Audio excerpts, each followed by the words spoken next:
Hi hello నమస్తే అండి అందరికీ. ఇప్పుడు ఐపీఎల్ రాబోతుంది. ఎంతో మంది స్టార్లు మనకిగా పరుగులు వర్షమే. పాపం బ్యాట్స్మెన్స్ని బౌలర్ని మాత్రం దారుణంగా ఒక రకంగా వాళ్ళని డిఫెన్స్లో పడేస్తుందంటే ఈ ఐపీఎల్ గేమే. ఆల్రౌండర్లను కూడా దెబ్బ పడుతుంది. అది నా అబ్జర్వేషన్ ప్రకారం నాకు అనిపించింది. అది పిచ్చులన్నీ బ్యాటింగ్లకి అనుకూలంగా తయారు చేసి ఎంటర్టైన్మెంటే ఇదిగా అని బౌలర్ల ఆత్మవిశ్వాసాన్ని దెబ్బతీస్తుంది. ఇప్పుడు క్రికెట్ అంటే bat Balu coordination and balance కదా. మన లెజెండరీ ఆయన అనిల్ కుంబ్లే గారు చెప్పినట్టు ఏమంటారు, అవునా కాదు? కానీ ఐపీఎల్ చూస్తే మరి one side only batting batting batting batting batting. ఎంత టార్గెట్ 20 ఓవర్లలో 300-400 టార్గెట్లు కూడా ఇప్పుడు వస్తాయేమో అనిపిస్తుంది నాకు. ఎందుకంటే దంచుడే వారమే అంత అట్లా తయారు చేస్తున్నారు పిచ్చులన్నీ కూడా. అదేంటంటే బిజినెస్. దీని చుట్టూ వేలాది కోట్ల రూపాయలు, లక్షలాది కోట్ల రూపాయలు బిజినెస్ నడుస్తుంది. మనం చూసాం, మనం కేటాయించే టైంతో ఎన్ని ఇప్పుడు ఒక మ్యాచ్లో మనం ఎన్ని యాడ్లు చూడాలా. సో మరి వాళ్ళంతా ఎంత పే చేసి ఉంటారు ఈ రైట్స్ సొంతం చేసుకున్న ఛానల్స్ వాళ్ళకి. ఇదంతా ఒక పెద్ద బిజినెస్. సరే, అయితే మొత్తం మీద మంచి చెడులు ఉంటాయి దాంట్లో. క్రికెట్ అంటే ఇండియా, ఇండియా అంటే క్రికెట్, క్రికెట్ ఒక మతం అయిపోయింది ఈ దేశంలో. స్పోర్ట్స్ పరంగా ఇక మనం క్రికెట్ తర్వాత ఏదైనా మాట్లాడాలి. ఇక్కడ తర్వాత మనం ఎంత ఆర్చుకున్నా ఏది చేసినా క్రికెట్లో నుంచి వెళ్ళే మాట్లాడాల్సి ఉంటుంది. అది ఫ్యాక్ట్. మనం ఎంత బాధపడ్డా ఎంత వేదన పడ్డా సరే. ఈ ఐపీఎల్ ఇట్లా ఇట్లా ఇట్లా క్రికెట్ యొక్క విస్తరణ పెరుగుతున్న కొద్దీ లోకల్ పిల్లలకి కొద్దిగా ఆడగలిగే వాళ్ళకి కూడా అవకాశాలు వస్తున్నాయి. వాళ్ళకి కొంత రెవెన్యూ వస్తుంది, వాళ్ళు లక్షాధికారులు అవుతున్నారు, గుర్తింపు వస్తుంది. అదేలో పాజిటివ్ ఆస్పెక్టే కాదనలేం కదా. అది ఓన్లీ ఒకటే ఉన్నప్పుడు టీమిండియా ఇంత జనాభాలో క్రికెట్ అసలు అందరూ ఆడేవాళ్ళు, ఎవరికైనా వేరే వాళ్ళకి ఒక అవకాశం రావాలంటే చాలా కష్టంగా ఉండేది. కానీ ఇప్పుడు మారిపోయింది, పరిస్థితి మారిపోయింది. ఇప్పుడు ఐపీఎల్ అని, T10 అని, T20 అని, ఓడీస్ అని, ఇట్లా నేషనల్ రంజీ ట్రోఫీలు. అసలు క్రికెట్ విస్తరణ మామూలుగా శాఖోపశాఖలుగా విస్తరించిపోయింది. దాంతో కొద్దిగా గల్లిస్తాయి ఒక స్టేట్ లెవెల్లో, డిస్ట్రిక్ట్ లెవెల్ ప్లేయర్లు కూడా కొన్ని చోట్ల వాళ్ళు ఏదో ఒక చోట అవకాశం వస్తూనే ఉంది. సిన్సియర్గా డెడికేటెడ్గా ఆడితే రెవెన్యూ వస్తుంది, అన్నీ వస్తున్నాయి. అది ఫ్యాక్ట్ నేను అబ్జర్వ్ చేసిన దాని ప్రకారం అయితే.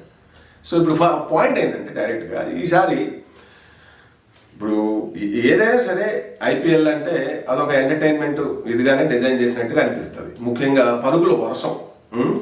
పాపం బ్యాట్స్మెన్ బౌలర్లని అట్లా ఊచకోత పోస్తుంటే ఒక రకంగా నాకు కొంచెం బాధ అనిపిస్తుంది. వాళ్ళు ఎంత అంటే ఒకరిని ఇది చేసి ఒకరిని హీరో చేసి ఒకరిని జీరో చేసినట్టుగా అనిపిస్తుంది అన్నమాట నాకు అది ఆ కోణం. సో అయితే ఈ ఓవరాల్గా అదొక ఏదైతే కొంతమంది ఒక 3-4 లేకపోతే వీళ్ళని లేకుండా అసలు ఐపీఎల్ ఊహించగలమా? మీరు ఆలోచించండి. నేను చెప్పే ఈ పేర్లు మీరు ఎవరు లేకపోతే అసలు ఎవరు లేకుండా ఐపీఎల్ మనం చూడలేము. ఇప్పుడు జనరల్గా మనం అప్డేట్ చూస్తాం, కానీ కొంతమంది ఆడుతున్నారని తెలిస్తే ఖచ్చితంగా వీడియో చూస్తాం లైవ్, అవునా కదా? అట్లా ఫస్ట్ నా లెక్క అయితే నాకు 4 ఉన్నారు. Number 1 Dhoni, number 2 Virat Kohli, number 3 Rohit Sharma, number 4 ఇప్పుడు హార్దిక్ పాండ్యా. వీళ్ళ 4 అంటే ఇంకా ఫారెన్ ప్లేయర్స్ ఆడేటప్పుడు వాళ్ళు ఉండే ఇమేజ్ వాళ్ళకు ఉంది. మళ్ళీ అటు మనకి ఇప్పుడు సన్ రైజర్స్లో ఆడే వాళ్ళందరూ కూడా దంచి కొడతారు. ఇప్పుడు సన్ రైజర్స్ ఇంక ఎన్ని రికార్డులు కొడుతుందో, లాస్ట్ టైం రికార్డులు కొట్టి అన్నింటిని ఊచకోత కోసింది. అంతకుముందు అసలు చెత్త టీంగా ఉన్నటువంటిది మార్చేసింది. ఇప్పుడు మళ్ళీ అంత మారింది, దాని దశ మారింది. త్రుటిలో కప్పు పోయింది. కానీ అట్లా ఫారిన్ కాదు, మన ఇండియన్ ప్లేయర్స్లో చూసినప్పుడు ఐపీఎల్ పరంగా ధోని లేకుండా అసలు మ్యాచ్ ముగించలేము. ధోని ఎక్కడ ఆయన ఒక 2 నిమిషాలు కనపడితే చాలు రేటింగ్లు మామూలుగా రావట్లేదు. లాస్ట్ టైం కూడా ధోని ఆడుతున్నాడు అంటే మ్యాచెస్ రేటింగ్ మినిమం 30 కోట్లు 40 కోట్ల వరకు వ్యూవర్షిప్ వెళ్ళిపోయింది. ఇంకా ఈ సంవత్సరం ఇంకేం వెళ్ళిపోతుంది. ఎందుకంటే నెక్స్ట్ టైం నుంచి బహుశా వయసు రీత్యా ఆయన ఇప్పటికే 43 ఇయర్స్కి వచ్చాడు కాబట్టి ధోని ఈసారి చెన్నై కింగ్స్ కప్పు కొట్టేసి ఇక గౌరవంగా ఆయన విరమించుకుంటాడేమో. ఎందుకంటే వయసు సహకరించాలి కదా. ఇది కంప్లీట్గా physical fitness related game. Kohli లాగా అందరూ మెయింటైన్ చేయలేరు, అందరికి ఆ ఫిట్నెస్ రాదు. మన టీమిండియాలో ఇప్పుడు న్యూజిలాండ్ వాళ్ళు, ఆస్ట్రేలియా వాళ్ళు సౌత్ ఆఫ్రికన్స్ చూడండి, వెస్ట్ ఇండియన్స్ వాళ్ళు ఉండడమే మంచి దిట్టంగా ఫిట్గా ఉంటారు. మన ఏషియన్స్ మన ఇదిలో మన వాళ్ళ ఫిట్నెస్ అంతంత మాత్రంగా ఉంటుంది. ఇప్పటికీ మనం టీమిండియా మొత్తం చూస్తే ఎవరైనా కళ్ళు మూసుకున్నా కళ్ళు తెరిచిన నెంబర్ 1 ఫిట్నెస్ ఇప్పటికీ ఎవరు చెబుతాం మనం?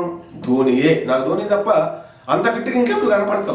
ఈవెన్ యంగ్స్టార్స్ ఉన్నా కూడా శ్రేయస్ అయ్యర్, శుభ్మన్ గిల్, హార్దిక్ పాండ్యా వీళ్ళంతా కూడా ఆయనకంటే చిన్నవాళ్ళే అయినా కూడా ఫిట్నెస్లో మాత్రం కోహ్లీ. ఆట ఆడేటప్పుడు చెప్పాల్సిన పర్లేదు, సుదీర్ఘమైన ఇది ఆయన ఇన్నింగ్స్ నిర్మించే విధానం, ఆ 4లు 6లు కొట్టే విధానం, యాటిట్యూడు, ఇట్లా చాలా అంశాలు ఉంటాయి వాళ్ళు ఎందుకు చూడాలి అనే దానికి మనం చూస్తే. ఇక రోహిత్ శర్మది ఒక స్టైల్, అటు మాస్ క్లాస్ని మిక్స్ చేసి దంచి కొడతాం, అవునగా. ఇక తర్వాత ఇప్పుడు హార్దిక్ పాండ్యా ఆల్రౌండర్, అతనితో ఒక డిఫరెంట్ యాటిట్యూడ్, ఒక అంటే అతను ఒక ఐకానిక్ ఇప్పుడు యూత్కి. 2 మ్యాచ్లు 2 కప్పులు కొట్టడంలో సైలెంట్గా ఒక సోల్జర్ రోల్ ప్లే చేసిండు. లాస్ట్ టైం T20 వరల్డ్ కప్లో గెలవడంలో కానీ, మొన్న ఛాంపియన్స్ ట్రోఫీ గెలుపులో ఓవరాల్గా అతని పర్ఫార్మెన్స్, అతని యాటిట్యూడ్, అతను ఫైట్ అవన్నీ కూడా ఇప్పుడు దాంతో అతనికి ఒక కొత్త ఇమేజ్ వచ్చింది. హార్దిక్ పాండ్యా ఆడుతుంటే చూడాలనిపిస్తుంది. ఆస్ట్రేలియా పైన ఆడమ్ జాంపా బౌలింగ్లో కొట్టిన 2 6లు అవి మనం ఎప్పటికైనా మర్చిపోగలమా? విరాట్ కోహ్లీ ఆడిండు, అద్భుతమైన ఇన్నింగ్స్ ఆడిండు, 86 దగ్గర అవుట్ అయ్యిండు, పుసుకున లేపిండు, క్యాచ్ పట్టేశారు. అరే ఇప్పుడు ఏమైపోతాం మ్యాచ్ అనుకున్నాం.